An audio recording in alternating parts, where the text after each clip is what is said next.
Hello everyone, welcome back to Collecting and Hobbies. Today we're going to do a retro review, I guess. Maybe, maybe not.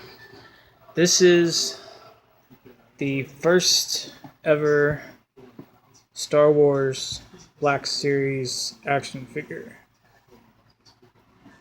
This is, of course, Padme Amidala from Attack of the Clones.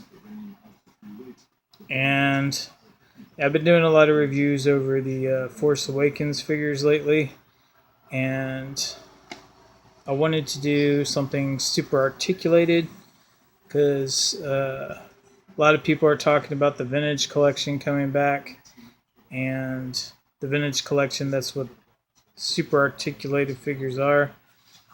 And I just wanted to change it up a little bit and do something super articulated again. And a lot of people are really excited about this. Unfortunately, the majority of the Wave 1, if almost all of it, is just repacks of Force Awakens and Force Awakens figures mostly. But this figure is from Episode 2. She's got the droid blaster there.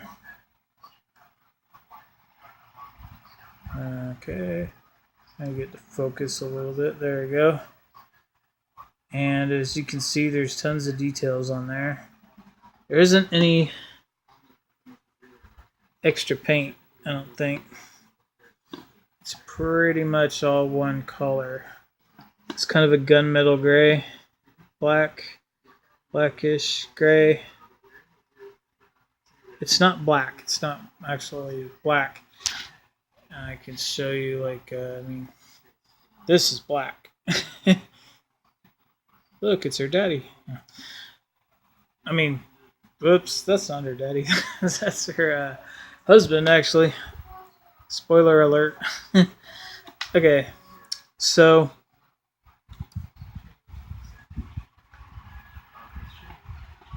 it's the first ever historic Black Series figure.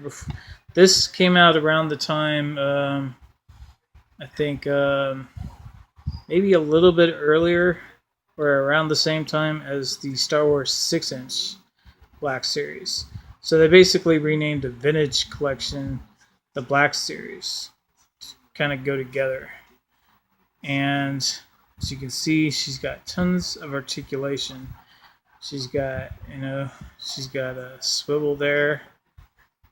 And she bends at the feet. She's got 2, 4, 6, 8, 9, 10, 11, 12, 13, 15, 17, 19, 21, and 22 points of articulation on a figure that's less than 4 inches tall. So that's quite extraordinary. And she stands up extremely well. No problem with balancing. She has a workable holster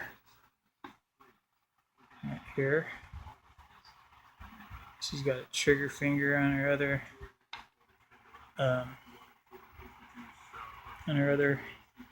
right hand. Now these wrists are only swivel wrists. Some Black Series figures, like Han Solo from The Force Awakens, some of the major stars, they give a little bit of extra articulation. There's a number 2 on her gun, too. Okay, so this is her Naboo gun. This is the same gun that she had on Naboo when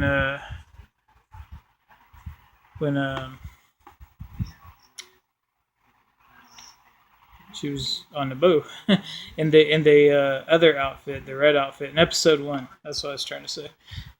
So, yeah. So just look at all this articulation. Now this is the way figures should be. The joints are well hidden. Everything's done real well. And she's a petite figure. There's the claw scratches when She gets scratched by that big giant monster. And yeah, she has plenty of articulation here. She can swivel all the way around if you want. Pretty much everything goes all the way around. Everything. She's got the ball jointed, hinged knees. They're not like the 6-inch. They're not double jointed. I actually prefer these better. I've always preferred them better. The only thing she does not have, and from what I understand, I've been researching it, this figure right here is a history-making action figure, just like her. She's the first ever Black Series figure, and this particular figure is history-making because out of all the Star Wars figures, she has 6-inch Black Series type of articulation. She's got ball hinged, what do you call it? So you can see the hinge right there, just like Lando. I don't actually have them out here with me, but yeah, she's got the ball joint and hinged thighs, or hips, I guess, and she's also got swivel thighs. And the reason that it's history making is she's the very first female figure to ever have that. So Hasbro is stepping up their game a little bit. They added, because so that's 1, 2, 3, 4 points of articulation just right there. And so technically they added, they added 1, 2, 3, 4. That's 6 points of articulation actually, because they're hinged. They go, this way, and they also go out, in and out. It's just they don't go out a whole lot. She can do the splits kind of, but she's got this. She's got a little bit of hindrance in her mold, in the way it's molded. But yeah, so they added actually 4 points of articulation just to that particular area on this female figure, which is quite extraordinary. So technically she would have, she's got the swivel and bend here too. So she's got 2, 4, 5, 7, and then the same on the side, 14, 15, 17, 18, 19, 21, 23, 25, 26 points of articulation. So back to Padme, number 1 in the Black Series. She came out in 2013. I did have a packaged version of her at one time, but I sold it. I wanted her loose, and somebody else wanted her, so I just sold her. And at the time, I wasn't collecting these really. I bought like a couple of different Padme figures. I bought this one, the Episode 2 Padme, which is basically the same outfit, but before she gets cut up, and where she's in the factory running around, and it's called Droid Factory Escape or something, and she even comes with a stand. That one did, the other figure. And I also had the original Clone Wars animated Padme.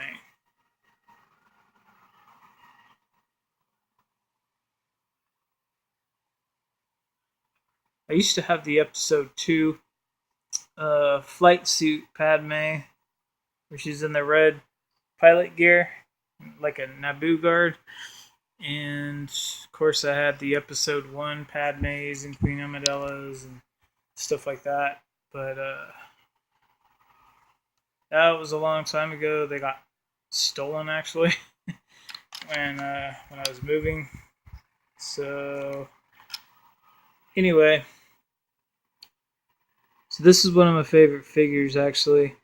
I had her kind of One of the reasons why I was talking about those wall hinges is because in the movie Attack of the Clones, you see her with this gun, and she's, uh, riding on top of I guess they're called. No, it's not a Ronto, but it's one of those creatures. When she breaks free from the chains and they get free in the Geonosis arena, she gets on one of the top of one of those monsters. So you can bend her legs to do that, but I'm pretty sure they have that monster, but she wouldn't technically be able to ride it for a couple of reasons. One, her holster would be in the way because it's all glued down, and two and three, she only has swivel hips. She doesn't have the kind of joints that Jyn Erso does, where she would be able to.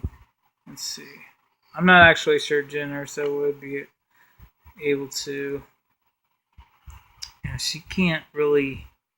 Honestly, she can't. She can't really move her leg forward because of this. It's also glued on. So this leg, I don't know. They definitely need to do something to improve it because they can't really move. You could do it like this, I guess. That's the only way you'd be able to even sit her down, and you can't twist this because it's glued down. But this one leg, you'd be able to, bend her, the ball joint there. I mean, so she could kind of ride it one-legged almost. But yeah, so there is still some flaws with the stuff, but in general, she's still a history-making action figure. Those joints though really stick out way too far. A lot like GI Joes, and yeah, hopefully Hasbro, if you're watching this, you really need to correct that because it just doesn't look right. It looks all lopsided and weird, and yeah, it's not right at all. Now, this particular figure has a hard time standing up. She has very small feet. But anyway, so the details, she's got all the details on her boots. Looks just like the movie. She's 100%, movie accurate. She was made like around June of 2013 on her date stamp. And the likeness, believe it or not, that's probably the best Padme likeness they've had in action figure form. Or at least in this kind of version. And she does have a ball jointed, neck. So if they ever make another one, you could probably use this. You could use this for like a Padme, like Queen Amidala or something. The vintage collection is back, and they're going to be making more. Hopefully they make her in 6-inch form real soon. And then she'll finally have some ball jointed hips.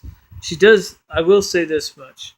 As far as the female figures, especially, or pretty much any of them, this looks dramatically better as far as aesthetic. The overall look of the figure, it looks better with swivel hips because it's much better sculpted. But at the same time, because she rides on one of the monsters, you wouldn't be able to do that with her. So you would need joints like Jyn Erso's, where she's not got anything glued down. This isn't actually glued down to her hip, but it is glued around the waist. So they should have made that loose. I mean, you could probably just detach it, just make it loose yourself, because it's not going to go anywhere. Not likely. Or maybe that is why they did that, because they thought maybe they thought it would fall off. But if they made it tight enough, you shouldn't have to do that. I don't think it would matter. But anyway, this review is getting kind of long. But I just wanted to switch up, switch gears for a minute, talk about something super articulated. Just, you know, as everybody's getting excited about the vintage collection coming back. So, hopefully they do more weapons like these too, where they come apart. 3 different pieces, like Jin so. But, yeah, the more accessories, the better, Hasbro. So, I will see you guys later, and I'll probably be doing some, maybe a haul video or something of all super articulated figures, because that's what I've really been getting into lately. All right, see you guys next time.